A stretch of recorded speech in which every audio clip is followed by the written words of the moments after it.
Shalom. Shalom. Oke, terima kasih. Ini ibadah kedua buat Mongol. Saya sangat berbahagia bahwa dalam hidup saya semua yang saya cita-citakan tuh jujur nggak ada yang menjadi. Jujur, saya dulu pengen jadi seorang diplomat. Udah merencanakan kuliah, saya mau ambil fisip.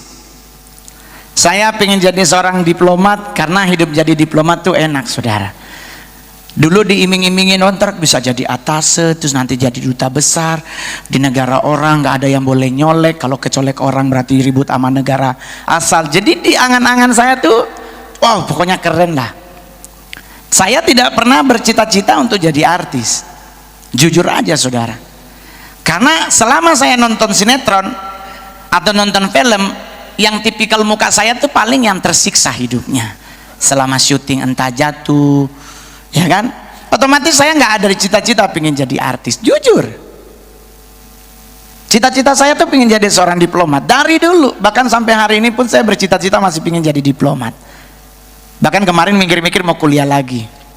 Tapi saya pikir-pikir, Simon Petrus kan nggak sekolah pendeta jadi pendeta.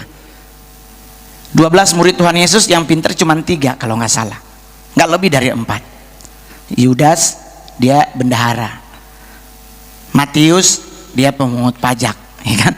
Berarti sekolah tuh ngurusin duit soalnya. Kalau sekarang mungkin debt collector karena ngejar-ngejar orang tuh di pasar. Terus siapa lagi? Lukas, konon kabarnya katanya dokter, tetapi setelah dilakukan penelitian nggak mungkin dokter karena fakultas kedokteran ada setelah 1700-an. Nah, Yesus abad keberapa gitu, berarti belum tentu dokter. Kemungkinan besar kalau nggak dia sinse tabit gitu. Cuman karena dia ada di Israel nggak mungkin sinse di Cina gitu. Jadi otomatis saya berpikir nggak usah sekolah tinggi-tinggi kalau begitu. Tapi kesini saya berpikir kalau dulu lulusan SMP bisa kerja kantoran, ya kan? Sekarang lulusan sarjana pun banyak yang nganggur. Ada lebih 4.000 lah kurang lebih sarjana pengangguran di Indonesia. Dan otomatis dengan saya masuk ke dunia artis, saya berusaha semaksimal mungkin. Saya tidak putus karir saya di dunia artis cuman 1-2 tahun. Karena banyak artis yang muncul tahu-tahu hilang itu. Saya ingin bertahan karena saya berpikir ya udahlah, dunia artis lah yang menjadi ladang duit saya. Mulai saya pelajari stand up, saya tidak belajar dari stand up komedian luar negeri. Mau ada Chris Tucker ke, ada siapa ya? Jerry Seinfeld ke, ada Bill Crosby ke, ada siapa itu yang udah meninggal. Pokoknya udah banyak lah, pokoknya ada Adam Sandler lah. Enggak, saya enggak belajar dari mereka. Orang tanya kenapa enggak belajar dari mereka? Mereka bahasa Inggris. Bahasa Inggris saya TOEFL-nya cuma 80. Cuman thank you, bye, okay, good morning, good day. Cuman itu doang, ceng. Cuma 8 biji yang gua hafal bahasa Inggris. Lah mereka ngomongnya bahasa Inggris, ya gua banyakan nganga, Pak. Waktu Russell Peters stand up ke Indonesia, gua mingkem di luar, ngomong apa itu orang. Saya nggak pernah kursus bahasa Inggris, Pak. Kalau Mandarin iya. Lah stand up bahasa Cina belum ada yang masuk di sini, siapa yang nonton? Segelodok yang hadir pasti. Tetapi saya pikir nggak apa-apa lah, saya belajar dari stand up komedian lain. Saya jadikan 3 orang stand up Indonesia, Panji, Radit, dan Ernest Prakasa, jadi apa ya? Jadi guru untuk saya tonton mereka stand up. Dan luar biasa, saudara, sampai sekarang saya masih tetap bertahan sebagai stand up komedi terbaik, terlaris, termahal di Indonesia. Cakep tuh, cakep, saudara. Orang tanya kenapa lu bisa berhasil sebegitu, Mongol? Karena saya tidak pernah ribet dalam hal mikir. Kita kadang-kadang ribet tuh di mana? Yang paling bahaya di pikiran, Pak. Mau jalan gitu, ada kita udah mau keluar rumah, cecak jatuh darah, Yesus jangan keluar, pasti kecelakaan. Akhirnya ngeden di rumah nungguin. Coba kalau keluar, karena kenapa? Karena kita pikir kalau cecak jatuh pasti kecelakaan. Ada lagi, Pak, saya boleh jujur, naik pesawat gitu, ada anak kecil pas mau masuk ke Garbaratan nangis. Orang bilang kalau ada anak kecil nangisnya meronta-ronta nggak mau naik pesawat, itu pasti kecelakaan. Mumet otak gua, Pak. Apalagi tahu-tahu ada anak kecil lagi nyangis, jadi total 2 anak kecil. Gua mikir mau balik nggak ya ini takut bener kecelakaan, kan meninggal game di atas belum nyampe bawah. Kenapa? Karena semua dipikir terus. Sama juga kita mau makan, dipikir terus. Kata dokter nggak boleh nasi putih karena karbohidratnya tinggi. mumet lagi kita. Terus nasi apa dong? Nasi merah Pak. Hah? Kan mahal. Ternyata setelah saya pikir-pikir Pak, nasi putih nggak boleh, disuruh makan nasi merah, padahal kan lebih enak nasi kuning Pak. Iya enggak? Jadi kenapa kita jadi ribet Pak ngadepin hidup? Sekarang juga begitu, kita sakit gigi, kita apa, selalu yang dipikirin siapa yang lakuin? Setan Pak. Yang karismatik tingkat sebelahan sama malaikat, ketemu pohon gede aja didoain loh Pak, karena katanya ada penunggunya.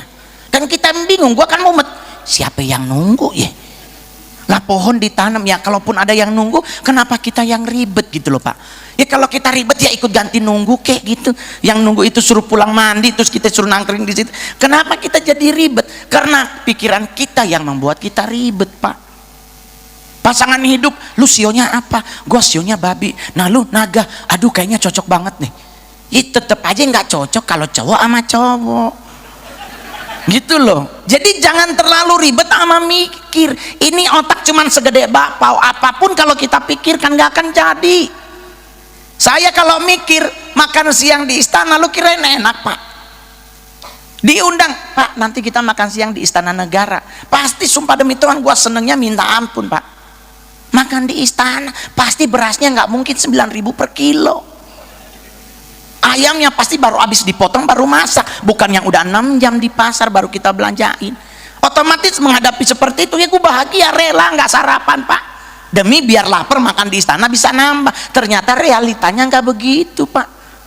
Presiden yang ngambil setengah centong, siapa yang berani ngambil 2 centong? Orang yang tuan rumah dia Pak, dia ngambil setengah centong, kita langsung ya ampun Tuhan gue rela nggak sarapan kira. Terus belakang nanya berapa ngol, setengah centong. Hah? Semua nggak? Hah?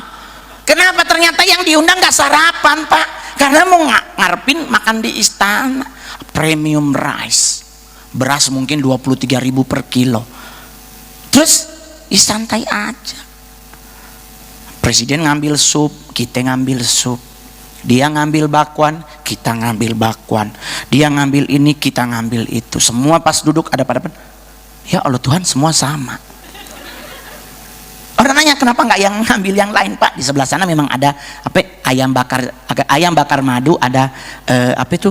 Ikan bawal yang ngangak begitu itu loh Pak, yang kayak penari balet. Ada Pak potongannya. Cuman kan ada pas pampres.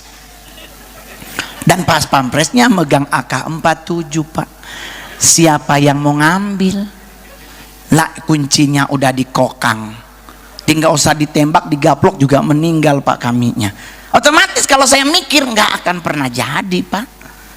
Tapi ya udahlah, kita keluar dari istana boleh jujur-jujuran, kita mampir di Sarina loh Pak makan, karena masih lapar. Belum lagi etika ngunyah. Ya Allah Bapak di sorga, kita anak kampung di bawah pohon jadi mangap. Ini di istana ngunyahnya nggak 10 kali Pak. Kalau presidennya masih ngunyah ya kita tetap ngunyah. Ya dia nelen, kita nelen. Lah saya orang kampung 7 kali ngunyah, gua telen. Dia presiden ngunyah, kita bingung Kak mau nyendok nggak enak gitu. Aduh gimana nih, ya udah terpaksa ngunyah sekalipun kosong. Jujur aja, orang tanya kenapa kita jadi ribet? Karena kita ribet sama pikiran. Saya pernah khotbah di gereja GSJS ini tentang Roma 12 ayat 3. Tuhan bilang janganlah pernah memikirkan hal-hal yang lebih tinggi daripada yang patut kamu pikirkan. Ada tuh, janganlah kamu memikirkan hal-hal yang lebih tinggi daripada yang patut kamu pikirkan, tetapi hendaklah kamu berpikir begitu rupa sehingga kamu menguasai diri menurut ukuran iman yang dikaruniakan Allah kepada kamu masing-masing. Kagak usah mikir Pak. Amak saya lari dari Cina Pak, nggak kepikiran naik pesawat, yang penting selamat. Nyampe Indonesia ternyata lagi perang Pak. Dia lagi buang air Pak di kali, tahu-tahu bom jatuh, nggak mikir cebok Pak. Dia mikirnya yang penting gua selamat dulu. Nih kalau dia cebok takutnya ada tentara Belanda juga meninggal dia. Jadi saya nanya terus gimana? Yaudah lari aja dulu, ntar cari daun pisang. Orang zaman dulu nggak mikir loh Pak mau pakai daun apa, yang penting bersih. Lah kita sekarang mau ngasih toilet paper, ngeluh tipis banget sih. Ya lo mau tebel daun pisang Pak. Saya udah pernah nyoba daun pisang, bener tebel loh, percaya sama Mongol. Cuman setebel apapun kan percuma, pasti koyak Pak. Karena saya pernah ikut pramuka buang airnya, ngelap pakai daun pisang 5 lembar Pak, robek Pak. Gua tambah lagi tetap robek sampai 23 Pak.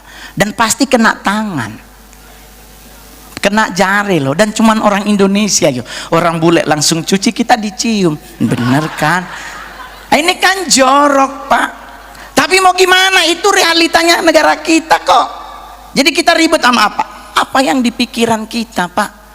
Duh, nggak boleh ini loh Ngol, nanti ini begini, ini nggak boleh begitu loh Ngol, ini nanti kamu begini, ini kamu nggak boleh begini loh Ngol, ini begitu, nggak boleh pakai sampo ini loh Ngol, nanti kamu rambutnya jadi begini. Terus mau pakai apa? Pakai santan kelapa? Emang bagus, mengkilat. Nenek saya pakai santan kelapa, tapi kan apek bantalnya Pak. Ini bantal seminggu nggak dicuci, sarungnya dibuang ke kolam, meninggal loh ikannya Pak. Serius. Terus kita semua nggak boleh. Kenapa? Karena kita mikir. Orang zaman dulu hidup mereka tuh dijalanin, nggak mereka mikir. Orang lagi perang makan gelap-gelapan, nggak ada mikir harus pakai ini ya, cuci tangan pakai detol warna kuning karena 99,9 kumannya mati. Dulu nggak ada Pak, ada cap tangan 6 bulan nggak tipis-tipis. Mereka nggak ribet Pak zaman dulu, sikat gigi Pak, ya Allah pakai bata Pak. Lah kita sekarang pakai Pepsodent ngeluh, jangan Pepsodent kurang bagus, pakai Sensodyne. Ribet, zaman dulu nggak ada Pak. Mereka menyuci tangan aja cuman pakai air, nggak ada sabun-sabunan Pak. Lah kita sekarang jerawat satu langsung dokter kulit. Sedikit-sedikit ini segini, langsung kenal, karena kita ribet sama pikiran. Jadi Bapak Ibu yang hadir hari ini nggak usah ribet sama pikiran. Kedatangan Tuhan itu ya dan amin, tapi kapan waktunya nggak ada yang tahu. Jangan percaya di sono sebelah, oh ini nanti Yesus akan datang segini, nggak usah tahu. Ada yang ngomong begitu, samperin orangnya. Emang saudara nama Bunda Maria kok bisa tahu banget Tuhan datang kapan? Jadi nyantai. Saya juga santai, saya hidup saya nggak mau ribet Pak. Saya setiap hari terbang loh Pak. Kalau mikir Pak, nggak jadi naik pesawat Pak. Naik kelapa ya paling patah lah ya itu. Lihat kalau naik pesawat Pak 35.000 ketinggian, lu ngelihat ke bawah ya Allah nggak kelihatan.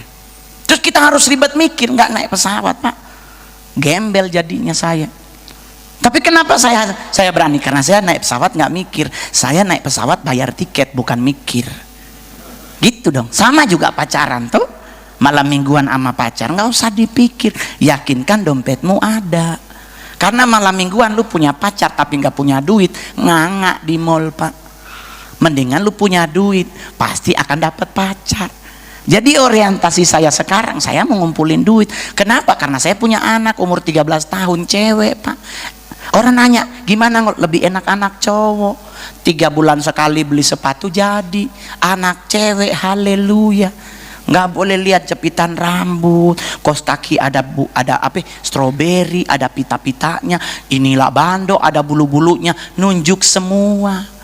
Dari situ saya punya asumsi perempuan itu paling menakutkan bukan mulutnya Pak, telunjuknya. Lu kalau ke mall Pak, ya ampun bini nunjuk langsung pucat Pak. Ya Allah gaji belum masuk, mak udah minta itu. Jadi kalau mau ajak kemana? Ke pasar Pak. Jangan pacaran di mall. Pacaran di mall semuanya mahal. Saya kalau pacaran Monas Pak, kerak telur 15.000, parkir 2.000, cukup 20. Nggak mau ribet Pak. Orang zaman dulu pacarannya juga di bawah pohon kan, sambil lihat-lihat atas ada tentara payung, nggak takutnya tentara Belanda meninggal juga. Jadi buat Bapak Ibu yang udah terlanjur gendut gitu, aduh Pak kami orang gemuk tuh takutnya katanya serangan jantung. Nyantai aja Pak, nggak usah ribet. Hidup mati manusia ditentukan oleh Tuhan, bukan oleh dokter. Nenek saya, kayak kita belajar aja, Jenderal Sudirman habis diperiksa dokter Belanda, dokternya ngomong dia nggak akan pernah lebih dari 2 minggu. Ternyata lama meninggalnya. Nenek saya 106 10 hari baru meninggal. Itu pun karena pelit. Dia nenek saya orang China feodal, Cina didikan Belanda. Beli bawang sekilo dihitung satuan. Pulang pasar dihitung bawang 1, 2, 3, ditulis di buku 32. Besok masak 6 ditulis 6. Dikurang terus sampai habis, hilang 1 aja hilang, diomelin 2 hari pembantunya. Lu makan bawang ya, lu nggak tahu nggak itu walang mahal, lemumet. Nah kalau dia ribet Pak, udah meninggal lama, tapi kenapa bisa 106? Santai hidupnya. Dan itu kita bisa lihat di mana terbukti orang yang rajin nge-gym dengan orang gila yang makan di tong sampah, siapa yang lebih dulu mati? Yang nge-gym Pak. Di dekat rumah Mongol ada orang gila tiap hari ngubek-ngubek sampah Pak, sampai sekarang masih hidup loh. Teman saya yang rajin treadmill sehari 45 menit sekarang lagi stroke di Pondok Indah. Jadi siapa yang dulu mati? Orang yang santai. Saya juga begitu Pak, kalau kepikiran Pak nggak mungkin jadi artis, nggak mungkin, tapi jadi ya karena Tuhan. Jadi nggak ada yang bisa disombongin. Terus orang nanya, jadi apa dong yang harus kita pikirkan? Buka Filipi 4 ayat 8. Ini yang harus kita ingat, nggak usah ribet saudara. Kita baca sama-sama 1, 2, 3.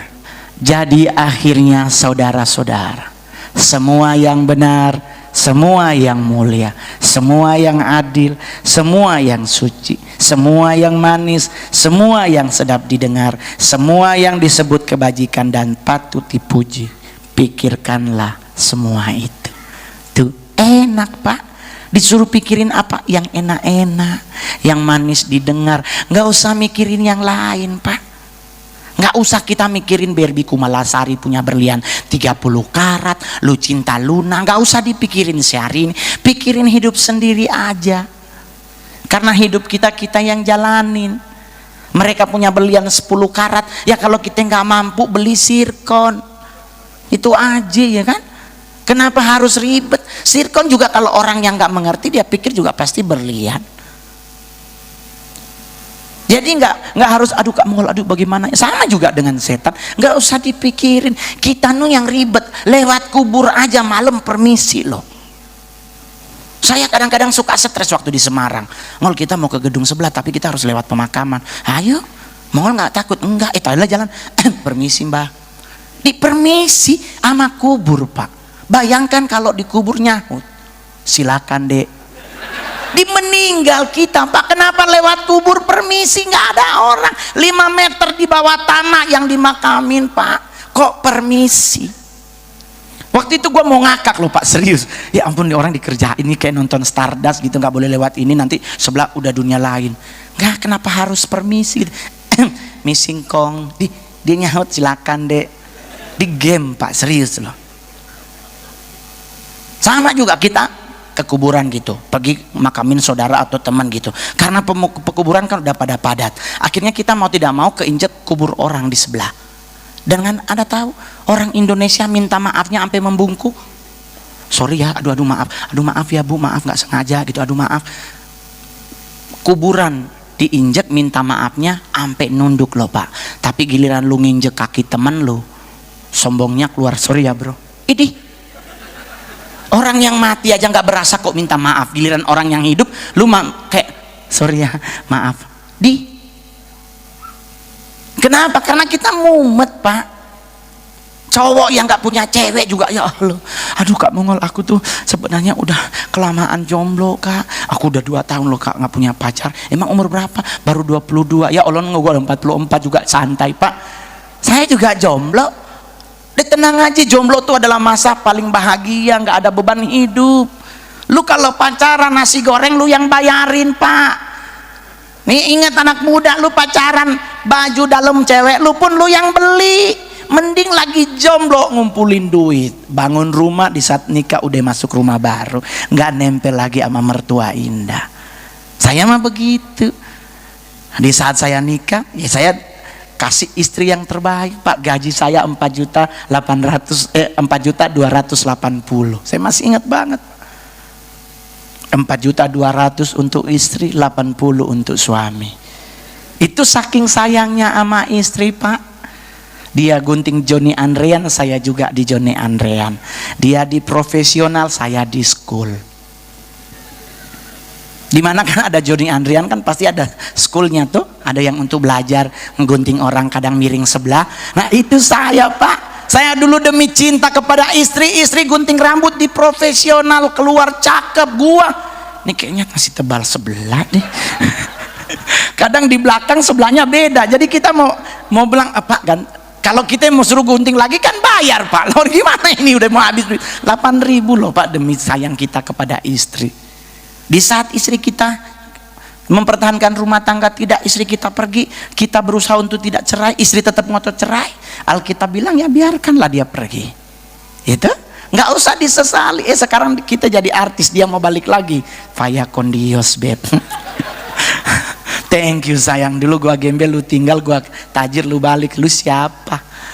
Mengampuni ya mengampuni, saya mengampuni Pak, jujur saya mengampuni. Tapi kalau untuk bersama kembali setelah 4 tahun kita bercerai dan lu balik karena gue beli Ferrari, kayaknya nggak perlu. Akhirnya saya mumet mau nikah lagi apa enggak. Diperhadapkan seperti itu, otak saya mikir, Pak aduh gimana ya ini, gue mau kawin atau enggak. Tanya gereja enggak setuju, tanya anak, saya cuma tanya tapi boleh kawin enggak? Anak saya langsung ngomong, enggak boleh Pi, soalnya ibu tiri itu jahat. Enggak, kenapa anak Mongol bisa begitu? Karena ama omanya nonton sinetron. Nonton sinetron, di sinetron selalu ibu tiri jahat. Jadi di otak dia ibu tiri jahat. Sekarang TV gua matiin siaran Indonesia. Mumet loh gua. Biar bagaimanapun gua juga masih butuh pendamping. Usia 44 kan bukan usia yang tua. Tapi santai. Dapat nggak dapat gue tetap hidup. Mau nyari gampang, saya artis Pak, kumpanin Ferrari juga semua cewek pasti senyum, ya kan? Jangankan cewek, cowok aja sekarang kalau ngeliatin gue senyumin dari jauh loh, saya kedip-kedipan, ya kan? Karena kan kalau saya keluar saya tidak pelayanan, saya pakai anting-anting tuh. Pasti yang pernah ketemu saya pakai anting itu kan berlian 4 karat Pak. Jadi kalau wah cucok jelong tapi tajir, jelek tapi tajir. Terus orang nanya kenapa nggak dipacarin? Ya nggak boleh, pasangan itu harus tidak sama, karena kalau sesama bahaya Pak. Tapi ya nggak apa-apa, sekarang lagi musim kan, karena sesama lebih murah. Dijujur aja, sekarang di mall banyak cowok sama cowok Pak, udah dilakukan survei. Saya kemarin di Senayan City Pak, lagi nongkrong di food court, ada cowok sama cowok suap-suapan. Gua pingin nabok dosa, gua inget-inget 170 berapa ya, 4 tahun di KUHP. Orang nanya kenapa lu marah Ngol? Ya gua juga udah lama nggak ada yang suapin gitu. Gua juga berharap ada yang nyuapin, tapi ini kenapa dia yang cuapin? Terus kita oh iya benar juga. Sekarang gradasi moral anak muda diperhadapkan pada kondisi seperti itu. Dulu cowok sama cowok pacaran atau dekat sembunyi-sembunyi, sekarang udah frontal di depan mata kita. Terus apa yang kita harus lakukan? Dicuekin aja Pak hidup-hidup dia.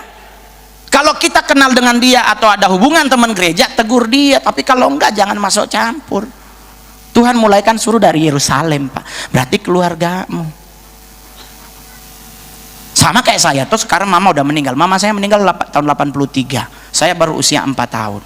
Mama meninggal, otomatis saya, adik mama saya panggil jadi mami. Kemarin ke Jakarta ada orang datang ke Mongol, kamu harus layani mamamu loh. Hah? Udah mati Pak? Iya. Kamu injili. Hah? Injil gimana sih Pak? Iya, kamu harus menangkan mamamu. Kau udah mati Pak? Ih, kamu injili lah, injili bagaimana? Orang udah mati mau diinjili bagaimana? Mak gua dalam kubur, masa gua suruh mama terima Yesus ya? Udah meninggal Pak, udah jadi daging, udah jadi tanah kayaknya. Kenapa? Iya Mbak Mongol, harus ada penginjilan dunia orang mati.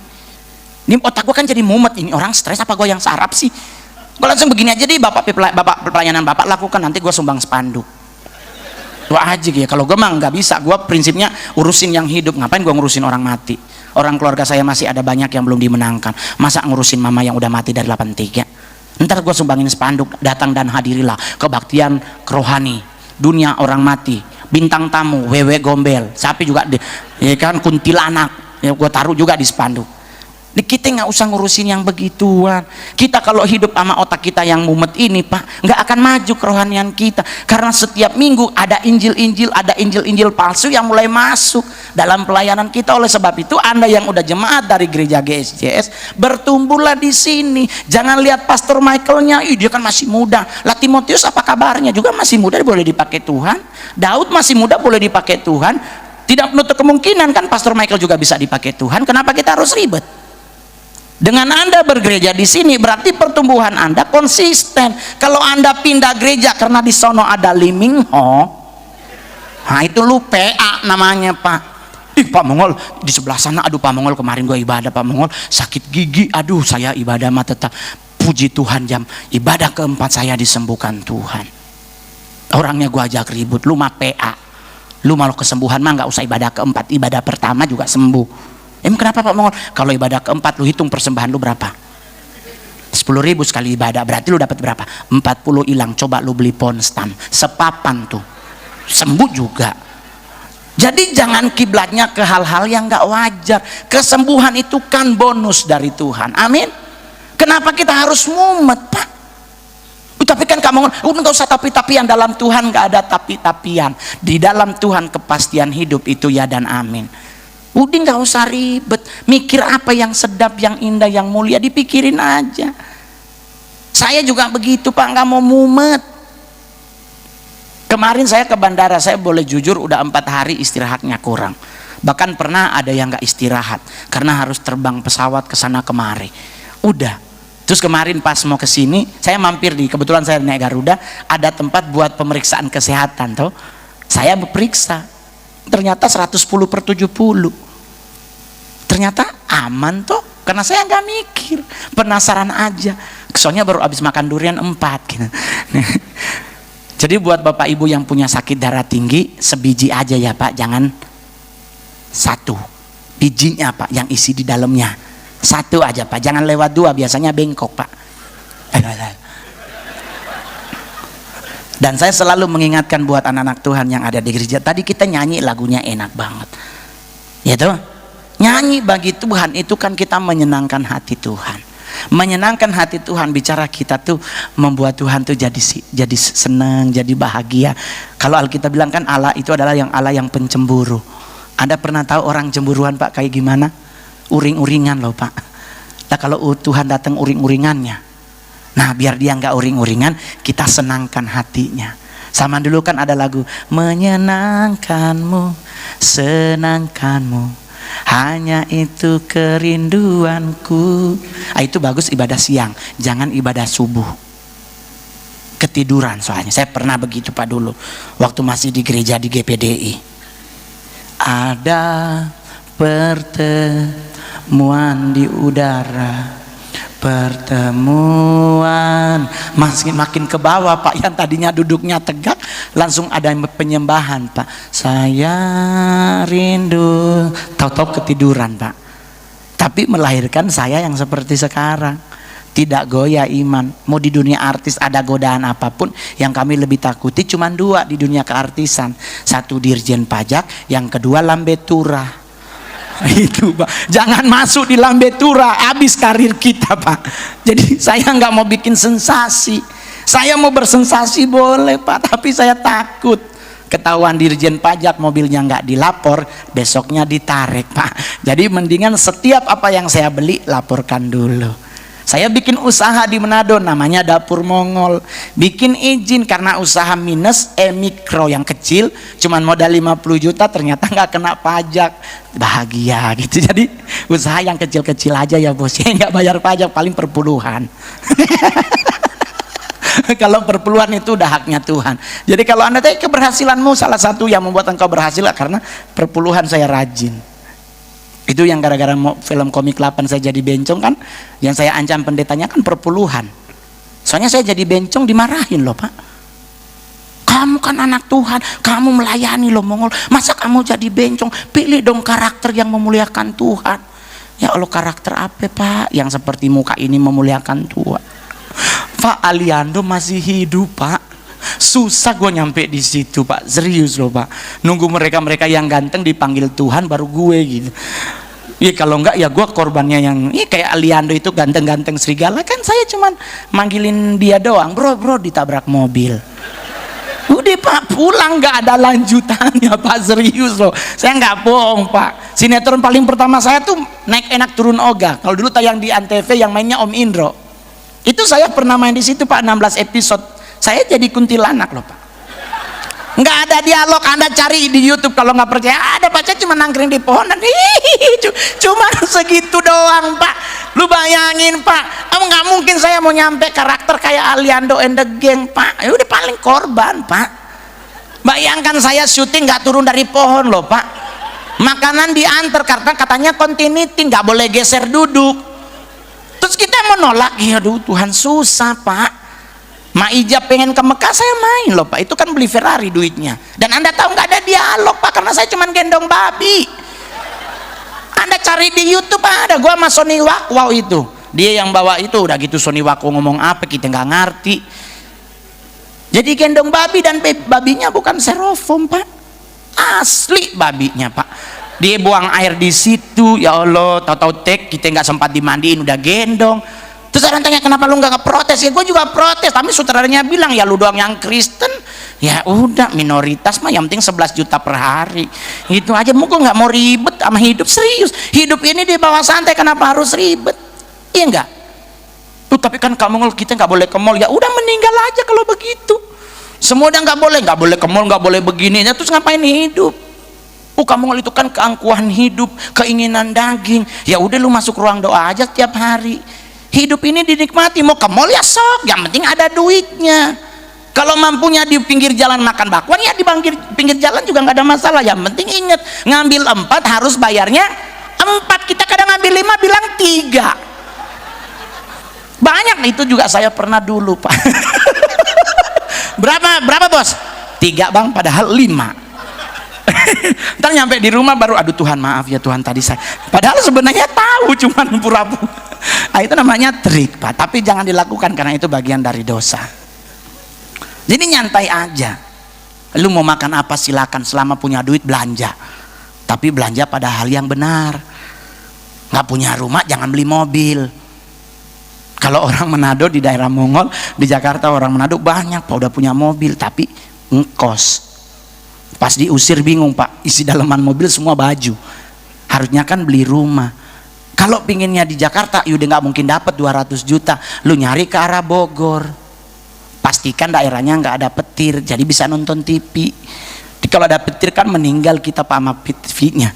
Jadi kalau Anda mau beli TV yang warna TV-nya putih, jangan orange. Itu bekas disambar petir. Saya tahu karena saya pernah tinggal daerah situ Pak. Jadi nggak usah ribet, cowok nggak punya pasangan santai coy, santai. Biarkan Tuhan yang ribut sama dirinya. Kasihan ya Mongol sendirian. Apa yang harus kita lakukan? Tidur aja. Orang Hawa diciptakan Tuhan di saat Adam sedang tidur kok. Jadi kalau nggak punya pasangan, apa yang cowok-cowok lakukan? Tidur. Itu doang. Saya mah rajin tidur Pak. Karena dalam tidur saya berdoa sama Tuhan, Tuhan berikan tulang rusuk, jangan tulang kaki. Ya kan kita kan carinya tulang rusuk ya. Kalau dapatnya tulang kaki kan bahaya ya Pak. Jadi nggak usah ribet. Minggu depan nanti ada Pak Yesi Lantang ke sini, datang karena setiap hamba Tuhan punya cara yang luar biasa yang Tuhan kasih buat memberi pelayanan buat kita. Jadi santai. Saya kalau jadi artis Pak, ribet hidup kami di dunia keartisan. Pastor Michael mumet kalau gunang gua. Harus ada ruangan sendiri, harus ada makanannya sendiri. Nanti kalau mau foto paling cuma sampai 7 orang, nggak boleh kebanyakan. Kalau saya mah sejemaah juga foto, ayo. Yang penting inget timernya matiin. Dan kayak saya manggung di Lubuk, timer 20. Di kita mumet gaya Pak. 20, 19, 18. Kita udah julurin lidah. Masih 16 Pak, ya ampun Tuhan. Ada orang sebelah, ayo kamu ngol foto. Ibunya bilang jangan sama gue dulu. 12, 11, 10, udah 7 kali Pak basahin lidah, belum nyampe masih 9, 8, 7. Ya Allah kapan kelarnya? Jadi kalau ini hari mau foto sok atuh mah, yang penting timernya dari 3, jangan dari 10. Gua ajak ribut lu. Jadi nggak usah ribet, ke gereja pakai kaos sok, yang penting jangan pakai koteka. Saya pernah pakai koteka, dari sekarang saya bilang jangan pakai kalau kurang yakin, karena koteka adalah jebakan Batman. Saya pernah pakai Pak, ngegloyor, nggak boleh. Jadi santai aja, iya kan? Jadi buat Bapak Ibu, kecantikan seorang wanita dilihat dari mana? Dari akhlaknya, bukan dari mukanya. Saya kalau ketemu cewek Pak, jujur, saya gereja sore di Senayan City, pasti sama temen dijodohin sama cewek. Ngeli gue mau kenalin sama cewek, yuk kita ke Senayan City. Sampai di Senayan City gue ajaknya berang ke Plaza Senayan. Kalau ceweknya mau, ini bisa dijadiin pacar. Tapi kalau dia nggak mau, berarti dia nggak mau susah. Dan kalaupun dia ikut, kita bisa lihat sampai di ujungnya di Plaza Senayan. Karena kemarin saya pernah ajak begitu Pak, sampai Plaza Senayan, kayak cendol meleleh Pak. Ternyata bedaknya 8 cm. Bedak nyampur keringet kayak cendol. Sekarang cewek, makin tebel makin cantik.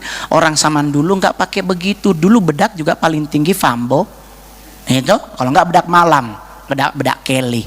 Itu kalau keputihan kayak kuntilanak hidup loh Pak, serius. Saya kalau ngelihat mama saya kayak begitu, saya suka ketawa sendiri. Terpaksa gantinya apa? Bedak pipa. FIFA nomor 1 sampai nomor 5. Masih single, make nomor 1 sampai nomor 2. Punya anak dan janda, pakai nomor 3, 4, dan 5. Ketebelan make kayak keracunan ikan tongkol. Merah banget, serius loh. Pernah lihat ibu-ibu pakai bedak pipa? Kayak keracunan ikan loh Pak. Tapi santai, suaminya nggak pernah ninggalin dia. Karena suaminya udah lihat hatinya. Jadi Anda yang masih jomblo, cari calon istri, lihat hatinya. Ajak keliling di Senayan City, mulai dari pintu Bottega sampai pintu di Gucci. Kalau dia bilang yang masuk, tinggalin. Karena kalau sampai dia masuk, dia megang tas, lu nggak beli, berarti lu bukan calon suami yang baik. Ya, mending ajak ke Sutos aja Pak, cuman ada matahari.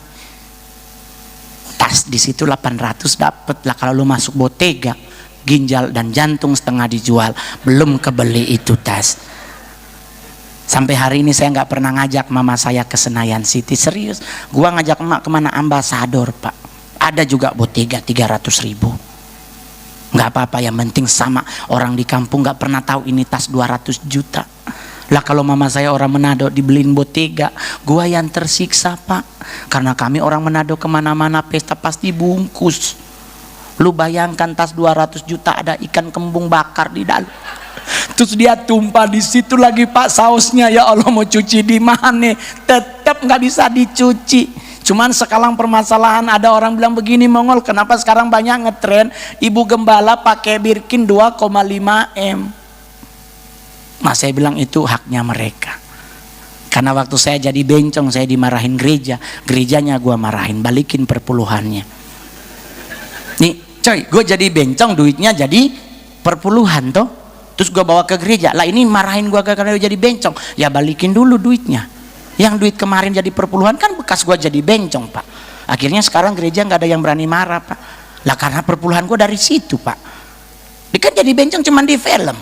Cuman karena berhubung udah 44 film, 7 jadi cowok, sisanya jadi bencong, akhirnya jadi nyaman Pak. Jadi nggak usah ribet. Ya, ini ibadah kedua, masih ada 8 kali ibadah. Masih ada 6 kali berarti tuh. Cakep tipe gembalanya, lihat masih muda loh Pak. Itu kasihan yang masih cewek-cewek udah nggak boleh naksir. Beliau udah punya tulang rusuk, jangan dicariin lagi ya.